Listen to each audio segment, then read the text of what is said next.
അതേ, റമദാൻ സ്റ്റാർട്ട് ചെയ്തിട്ട് ഇന്നേക്ക് 5 ദിവസമായി. എത്ര പെട്ടെന്നല്ലേ ഈ 5 ദിവസം പോയത്.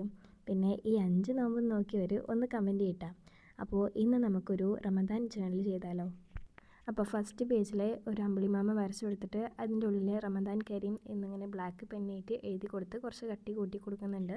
പിന്നെ കുറച്ച് ഡിസൈൻസൊക്കെ ചെയ്ത് കൊടുക്കുന്നുണ്ട്. ഇനി അടുത്ത പേജിലും ഇതുപോലെ കുറച്ച് ഡിസൈൻ ചെയ്ത് കൊടുക്കുന്നുണ്ട്. ഈ അമ്പിളിമാമനും സ്റ്റാർസൊക്കെ ഇങ്ങനെ തൂങ്ങി കിടക്കുന്ന രീതിയിൽ. എന്നിട്ട് പിന്നെ ഞാൻ ഫെബ്രുവരി ആൻഡ് മാർച്ച് കലണ്ടർ എഴുതി കൊടുക്കുന്നുണ്ട്. പിന്നെ അതിൻ്റെ സൈഡിലായിട്ട് ചെറിയൊരു മുസല്ലിയും ദസ്വയും പിന്നെ ഖുറാൻ ഓതുന്ന ആ ഒരു സ്റ്റാൻഡൊക്കെ വരച്ചു കൊടുക്കുന്നുണ്ട്. അതിൻ്റെ അപ്പുറത്തെ സൈഡിൽ ചെറിയൊരു പള്ളിയും കൂടി വരച്ചു കൊടുക്കുന്നുണ്ട്. ഇനി അതിനെല്ലാം ഞാനൊന്ന് കളർഫുള്ളാക്കി എടുക്കുന്നുണ്ട്.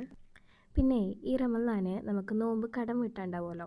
അപ്പോൾ ഒന്നല്ലെങ്കിൽ നമ്മളത് ജസ്റ്റ് ഇങ്ങനെ മനസ്സിൽ ആലോചിച്ച് വെക്കും, അല്ലെങ്കിൽ അത് എവിടെയെങ്കിലും എഴുതി വെക്കും. ഈ മനസ്സിൽ ആലോചിച്ച് വെക്കുന്ന ആൾക്കാരുണ്ടാവുമല്ലോ, അവർക്ക് ലാസ്റ്റ് ആകുമ്പോൾ ചെറിയ കൺഫ്യൂഷൻ വരാൻ ചാൻസ് ഉണ്ട്. അപ്പോൾ ഇതുപോലെ ഒരു കലണ്ടർ വരച്ചു കൊടുത്തിട്ട് നമ്മൾ നോമ്പ് നോക്കിയ ദിവസം മാത്രം ഇതുപോലെ മാർക്ക് ചെയ്ത് കൊടുക്കുക, നോമ്പ് നോക്കാത്ത ദിവസം മാർക്ക് ചെയ്യരുത്. അപ്പോൾ നമുക്ക് ഈ നോമ്പ് കടം വീട്ടാനുള്ള സമയത്ത് കൺഫ്യൂഷനും കാര്യങ്ങളൊന്നും വരില്ല. സോ നെക്സ്റ്റ് വീഡിയോയിൽ കാണാം. അതുവരേക്കും ബൈ.